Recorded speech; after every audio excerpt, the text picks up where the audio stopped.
In this video, we're going to learn about simple subjects and simple predicates, the bare bones of the sentence. Last week, we learned about subjects and predicates. Just a reminder, the predicate is the action word, or be word in a sentence, and the subject is the person or thing doing it. So in the sentence, the frightened students whispered in the hall, if we find only the subject and predicate, we'll have the bare bones of the sentence. You'll have noticed there can be lots of other words in a sentence. If I write, my little sister's furry cat is sleeping on my favorite sweater, there's a lot more here than something doing something. So let's ask ourselves the same question as last time. What's happening here? Can you find a verb? We have the word sleeping. We also have is, a be verb. So we need both of those. We have our predicate, is sleeping. Now the important question, who or what is sleeping? Is it my sister? My sister isn't sleeping. She might not be here at all. Cat is what's sleeping. So if we cross out everything else, we have cat is sleeping. This looks a lot like our subjects and predicates from last week. Another term for this is the simple predicate and the simple subject. It means only the verb and only the thing doing it, with no extra description at all. When we take out all the extras, we're left with the simple things. Let's look at a few more. The confused teacher ate the shiny red apple on the desk. This is a long, weird sentence, but it's not as hard as it looks. There's only one verb. Can you find it? Ask yourself again, what's happening? We have ate. It's the only action here. Who or what ate? Teacher ate. Anything that describes the basic subject and predicate gets stripped off, no matter how important the information is. If it tells more about the person or thing, when they did something, how they did it, what something belongs to, we don't care about it right now. I don't care how the teacher feels, and I don't care what he ate. So our simple predicate is ate, and our simple subject is teacher. Let's try another. Doug's older sister wears a weird black beret. Again, let's start with the predicate. Can you find the verb? We have wears. Who wears? It's not Doug, so we have sister. Our simple subject and predicate are sister wears. I don't care whose sister or how old she is, and I don't care what she wears. So our simple predicate is wears, and our simple subject is sister. The teacher on the 30th floor is a witch.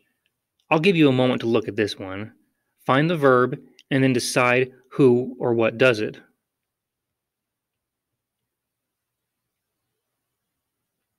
So our predicate is. Who or what is? Is it the floor? Don't tell me the floor is a witch. Our subject will be teacher. So our simple subject and predicate will be teacher is. Those are just the bones of our sentence.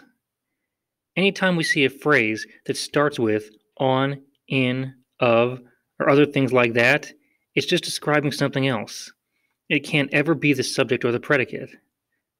You can see that here. The floor isn't a witch, so it would be ridiculous to say it's the subject. After we remove the extra parts, we have teacher is left for our simple subject and simple predicate. Let's look at something similar. The box of kittens sits on the table. So it's not too hard to find the predicate here. The only verb is sits. What about the subject? This sentence kind of sounds like it's about kittens, but of kittens is describing what's in the box.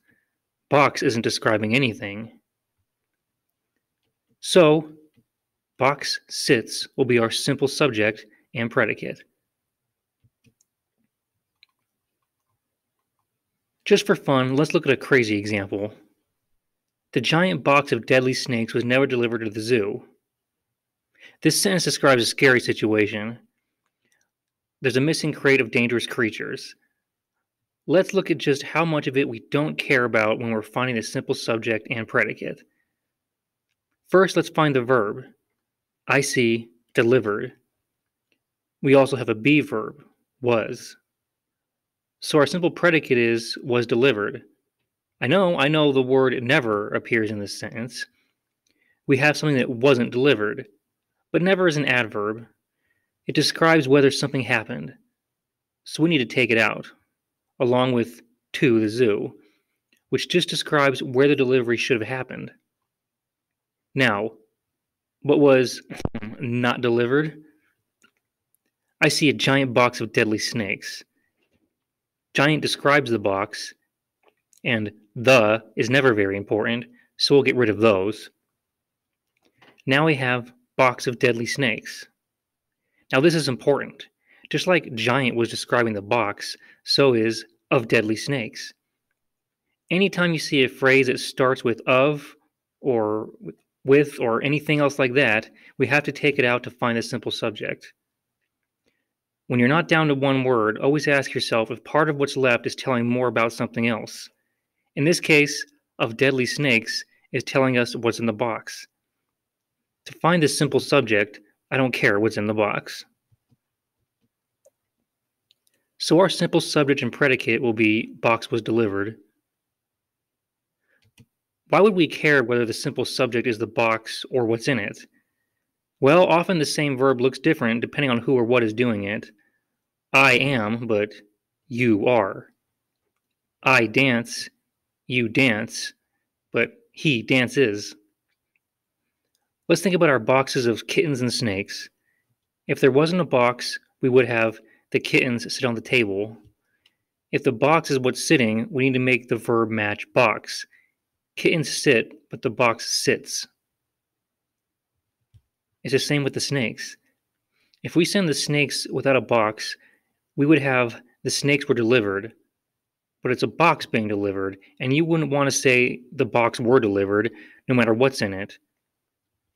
So we need the box was delivered, even if it's a box of snakes. Finding the simple subject lets you choose the right verb. So to review, the simple subject and simple predicate are basically just the subject and predicate you've been finding if you make sure everything extra is removed.